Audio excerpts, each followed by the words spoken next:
కొందరి తీరు ఎలా ఉంటుందంటే వారికి ఏది ఇవ్వాలని ఉండదు. అలాగని మనం వేరే మార్గాల్లో ఏదైనా పొందాలని చూసినా అస్సలు సహించలేరు.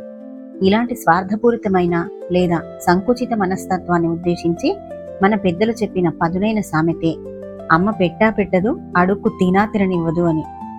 దీని అర్థం చాలా స్పష్టంగా ఉంది. సాధారణంగా అమ్మ అంటే ఆకలి తీర్చే దేవత. కానీ ఈ సామెతలో అమ్మకు పెట్టే మనసు లేదు. సరే, అమ్మ పెట్టడం లేదు కదా అని ఆకలి తట్టుకోలేక బయటికెళ్ళి అడుక్కుందామంటే, ఛీ, బయట అడుక్కోవడం ఏంటి, నా పరువు పోదా అంటూ అడ్డుకుంటుంది. అంటే అటు తను ఆకలి తీర్చదు, ఇటు బయట ఎవరైనా పెడదామన్నా వెళ్ళనివ్వదు. తన వల్ల ఉపయోగం ఉండదు, పోనీ ఇతరుల వల్ల కలిగే ప్రయోజనాన్ని కూడా రానివ్వదు. ఒక బాస్ లేదా అధికారి తన కింద పనిచేసే వారికి జీతాలు సరిగ్గా ఇవ్వరు, పోనీ వారు వేరే ఉద్యోగంలోకి వెళ్దామంటే అడ్డుపడే సందర్భంలో ఈ సామెత వాడొచ్చు. కొందరు తమ దగ్గర ఉన్న వస్తువులను వాడరు, ఇతరులకు ఇవ్వరు. కనీసం వారు వేరే చోట నుండి తెచ్చుకుంటామన్నా ఒప్పుకోరు. ఏమీ చేయకుండా కేవలం ఆధిపత్యం చెలాయిస్తూ ఎదుటివారి ఎదుగుదలను అడ్డుకునే వారిని విమర్శించడానికి ఇది ఒక సరైన సామెత.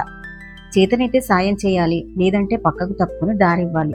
కానీ రెండూ చేయక అడ్డుపడడం మూర్ఖత్వం అని ఈ సామెత చెప్తోంది.